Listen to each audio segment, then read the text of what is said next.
Good morning, everyone, and welcome back to Namaste Village and the Namaste Experience. I'm just looking around here to see that radiation, the radiation of that sacredness, that holiness, that blessedness. I see it in each one of you and each one of you. And I am grateful because I can't see it in you unless what? I've accepted it within myself. That which I accept within me is projected onto thee. That's interesting. And so I choose now to project only love because I know that that's who I am. And it has gotten to the point that that is a reasonable truth. It's reasonable. We're going to talk about reason and reasonable and unreasonable truths today, because it's important for us to be able to look clearly at what we do believe is reasonable, because what we do believe in as reasonable is what we will see and experience in the world. But before we do, I want to open up with just a little paragraph from Joel Goldsmith. I love this book. It's called Man Was Not Born to Cry. And as you can see, it has gotten a lot of use out of me. It's all taped together, barely holding itself together, because it's such a beautiful book. I just want to read one little paragraph to launch us into this experience. There is no room in your consciousness for God and you. Now, we could just close the book right there, can't we? There's no room in your consciousness for God and you. It's impossible. God lives as you. God is your very life. God is your mind. God is your being. Whatever God is, that's what it is as you right now. And even your body is the temple of the living God. With this realization will come the understanding, or what we would call the experience of oneness. With this understanding that there's no room for God and you, will come the experience of oneness. Immortality, eternality, and infinity, and the conviction that you are limited only in proportion to your setting yourself up as an entity separate from God. I like that. You have become convicted. You have always been convicted that you are an entity separate from God. No one will ever doubt immortality once they realize that God constitutes their being. No one will doubt that. No one can doubt that when they come into the experience that we describe here every day. That's why we're not here to constantly give intellectual ideas or concepts. They do no good. The only thing that will ever work is you welcoming the experience. And sometimes that can be earth-shattering. Actually, not sometimes. It shakes the very foundation of what you thought was reasonable, of what you thought was real. And if you're feeling the foundation of your life shaking beneath you, don't run, don't be worried. This is a good thing. It means that everything that you thought was real until now, you're beginning to see through. Everything that you thought was reasonable, that you are a body that is here for a certain period of time, but over time, that body begins to lose its vitality, grow old, and die. That's who you are. That has seemed very reasonable to you. It has seemed very reasonable to you that you would have people in your life that you would love and that would wound you and come and go. That has seemed very reasonable to you. What other things have seemed very reasonable to you? Anybody have an idea? You. The idea that there is a you outside of me. The idea that there is another that is separate from me. That has seemed very reasonable. And I have accepted it fully. What else? that you're a victim. It has seemed very reasonable to you that someone could do something to you and make you the victim, and that you are somehow wounded or hurt or less than, right? What else? This world is all there is. It seems very reasonable that the world that you live in, this physical world, is your home, and that you will live and die here. And for many, they believe it's very reasonable that when you're gone, you're gone. Here just for a moment. Very reasonable. Anybody else? Yes. I can paraphrase my sister that I made a mistake. It's very reasonable to believe that you made a mistake moving to Mexico, but you didn't. We could name these things all day long. All the things that have seemed very reasonable to the reasonable mind, but now you're being called into the unreasonable mind. Who wants to go? Who is interested in jumping into the unreasonable now? Okay, well, that's what we're going to do. All of those things that seem completely unreasonable to the intellectual egoic mind, we're going to see how they feel.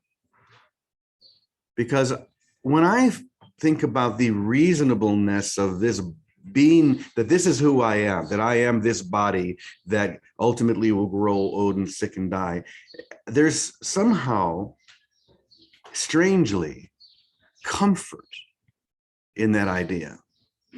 I don't know why I feel that or why we feel that, but somehow we're comfortable within the idea of losing who I am, instead of the true experience, which is that who I am is eternal, who I am is whole, who I am is beyond change.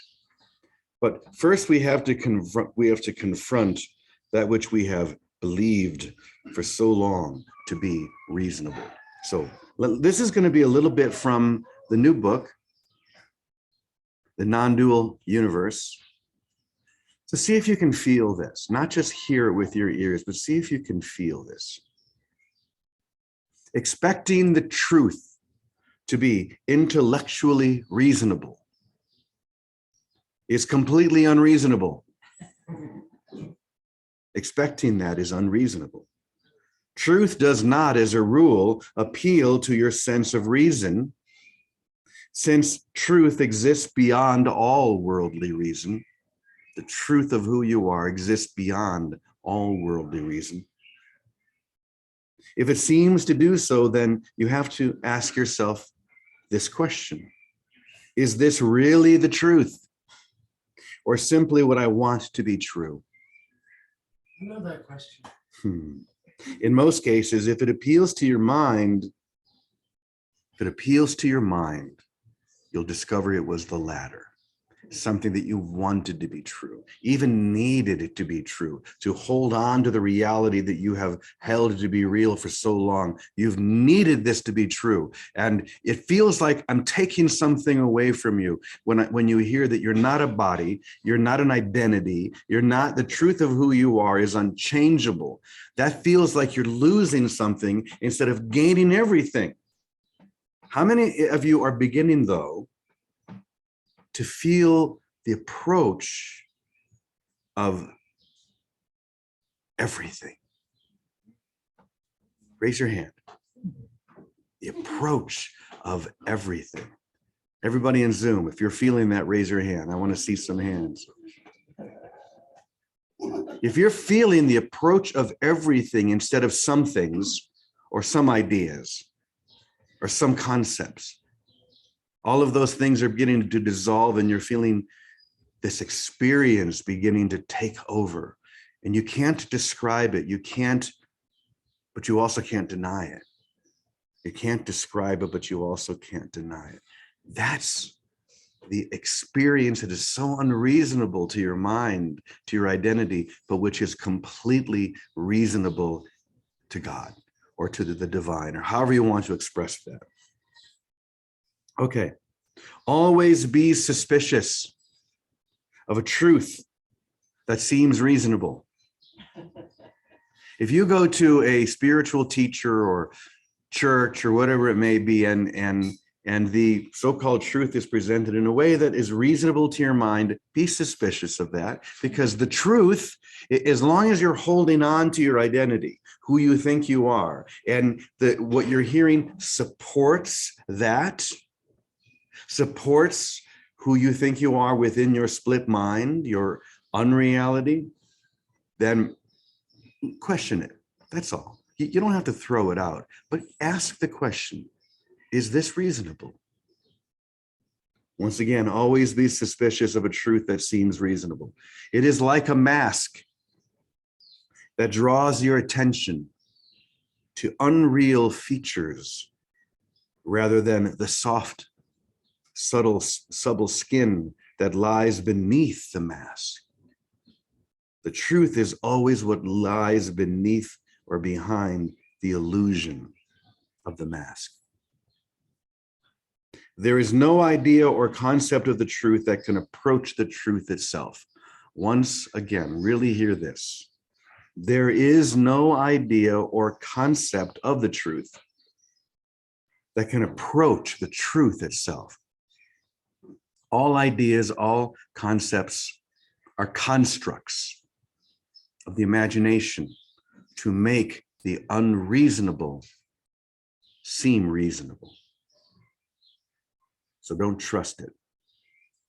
But there is a feeling, and here's the key. There's a feeling that is associated with or inspired by the truth that gives you a sense of reality, a feeling of something moving inside you that is expanding and growing and becoming brighter and brighter. Every breath brings it closer. When you're with each other and you see that in another person, all it does is expand that light within you. How many of you have been having that experience? Raise your hand. Yeah. That may not be reasonable to the intellectual mind, but it's getting to the point where it's very reasonable to the truth of who you are. And it's the only thing you want. It gets to the point where there's nothing else that will even come close to that expansion, to that brilliance that's growing within you. It is a love that is forever present and forever felt. A love that is forever present and forever felt. But when you seek an intellectual understanding of this truth, it will evade you, while the feeling will pull you forward.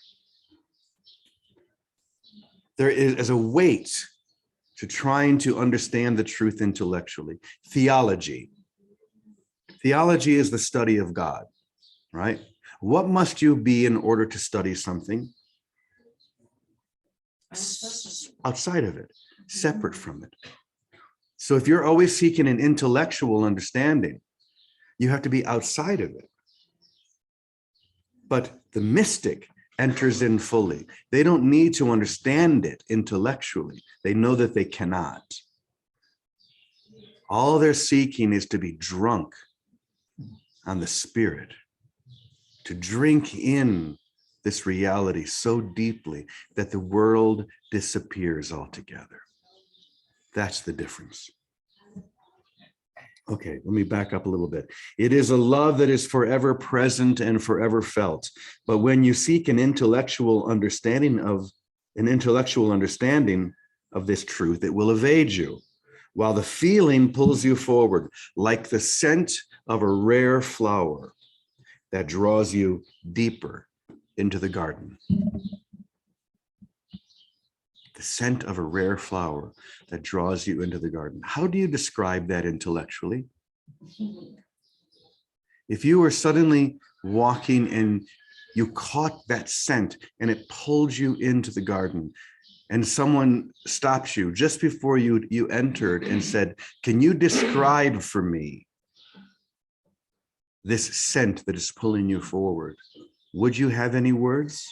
I doubt it. And if you tried just to prove how smart you are, you'd probably lose the scent and it would be gone.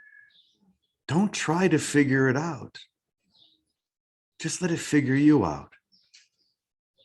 Don't try and get it, because it got you a long time ago. Just let that be true. Follow the scent of love. It will draw you into a garden that you can't even begin to imagine. Historically and religiously, we've called that the Garden of Eden. And it's really just the original experience of your innocence. The story of Adam and Eve is nothing but the story of innocence. And then about lost innocence. But innocence, true innocence, can never be truly lost. It's within you now. All you need to do is to follow the scent of that rare flower. Don't try and describe it. Just follow. Follow, follow, follow, follow. Try to remember that kind of September. Do you remember that song? If you remember, then follow, follow, follow, follow, follow. So Vicky, we're going to follow you now. Follow you right into that garden. Good morning, Brother James. Good morning, everybody. Well, you've taken us away. And so as you were speaking, I was opening up to the ways that we are experiencing the truth, and sometimes we take it for granted, or we don't pay attention to it enough to let it expand in us. And just like you follow the scent of a flower, really, we can follow the scent of a flower, like following a sunset, falling into nature anywhere. There are so many experiences that all of us have, and we just kind of bypass them. It's how indigenous cultures open up and live and know spirituality, because they follow nature from their heart. They're recognizing their oneness with everything, and the shamans in many, many traditions are just the speakers of the inner knowing. And we have that inner knowing. And many of us, perhaps in this room, both there and on Zoom, perhaps you remember experiences as a child where you knew there was more. When I saw with my grandson, the idea of death is ridiculous to him. How could that be? How could that be? That it just doesn't make sense. But because there's a natural knowing within all of us that we cannot stomp out with the intellect, with reasoning. It's primarily the Western mind. The Eastern mind was always more in tune, I think. So if I do this, I'll go back to what I knew as a kid, because I didn't have any understanding any other way. I just knew God was real. There is no spot, God is not. It was everywhere. And that God was love, and that would handle everything, and never bothered to think too much. And so I've learned to grow up to be like that again.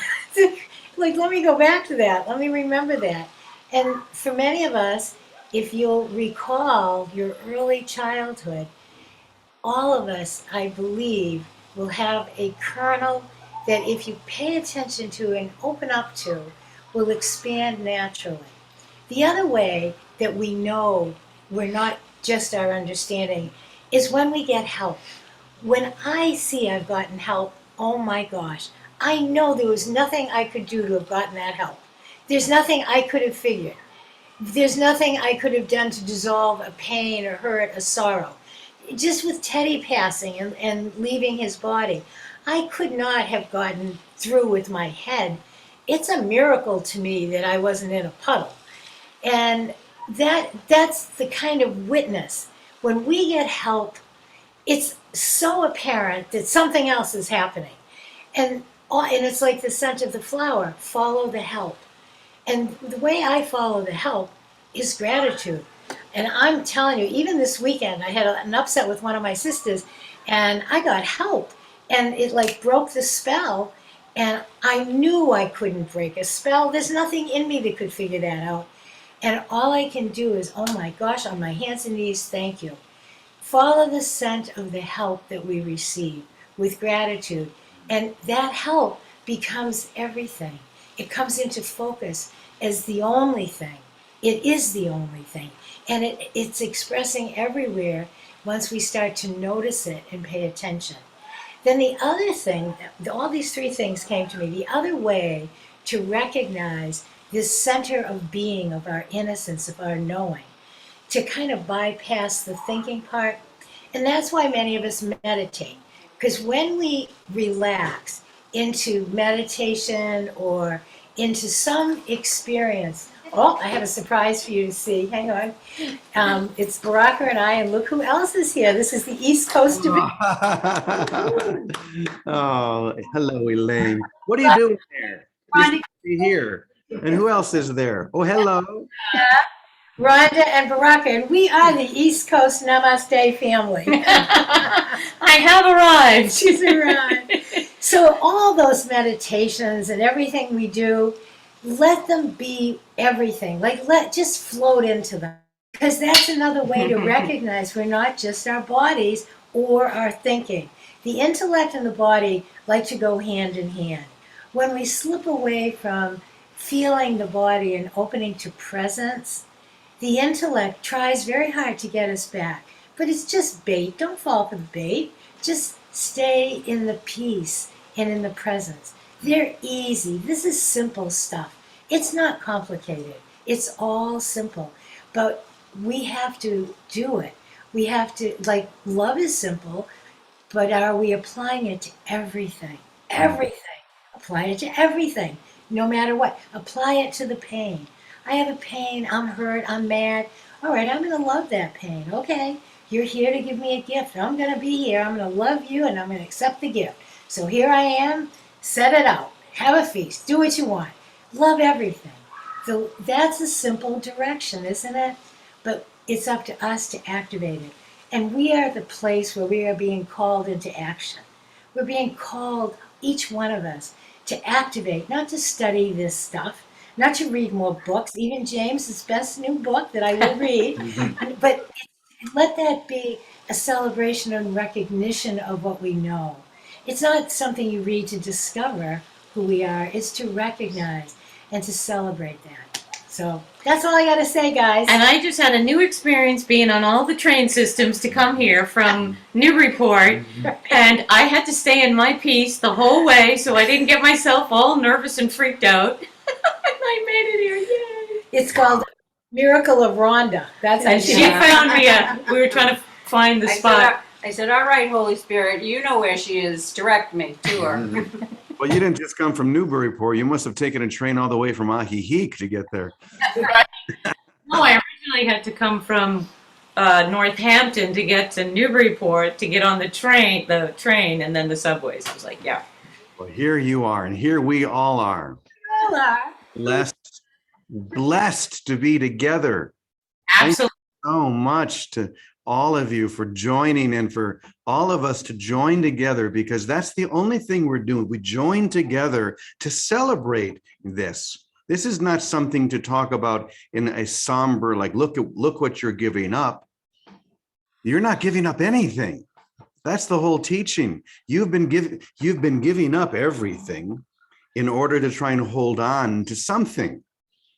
Right. And that's why we fall into religions or religious paths that say, don't do this, don't do that.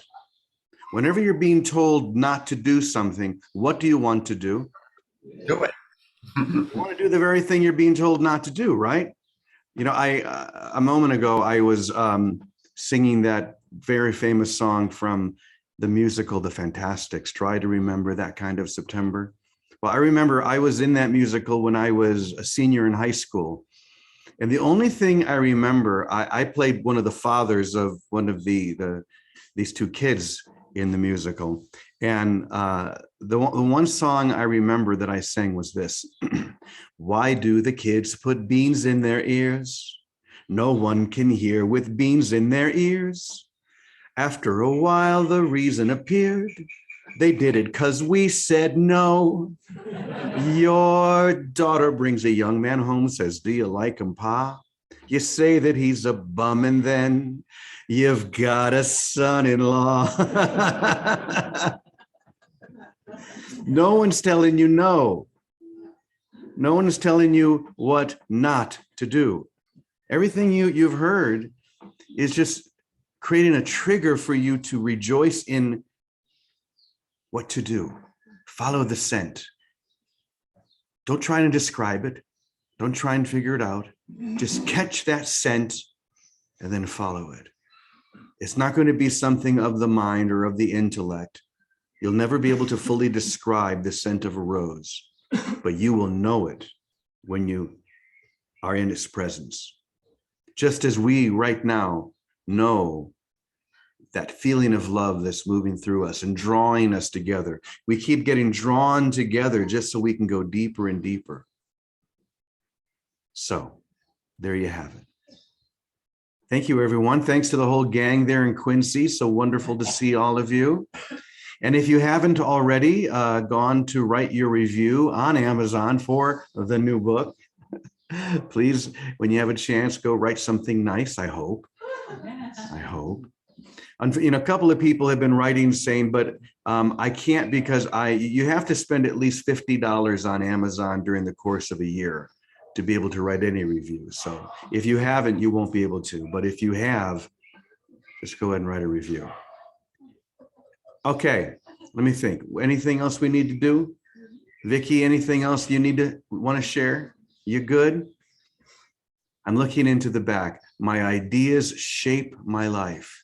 That's the daily word. My ideas shape my life. And so the only shape and the only idea I want to claim today is love. You want to join me? Yes. All right, let's do it together. We will do that by, let me think, what should we share here? Let's do the great declaration. Since we started off with Joel Goldsmith, let's go ahead and we'll close with a wonderful little selection from Joel that guides us in the right direction. Okay, here we go. Let me put it on full screen. There we go. Join me. I choose to know that I am infinite spiritual consciousness, embodying all goodness, all grace, and the eternal glory of God. This is my song I will sing, the sermon I will preach, the lesson I will teach. And until full realization comes, this is my theme, my motif. It is the silver cord of truth running through every message I deliver. Amen, and may it be so. There you have it. So thanks, everyone. Have a wonderful day. Thank you all. Yeah. I love you. We'll see you tomorrow. Bye, everybody. Namaste. Love you. Namaste. I love you.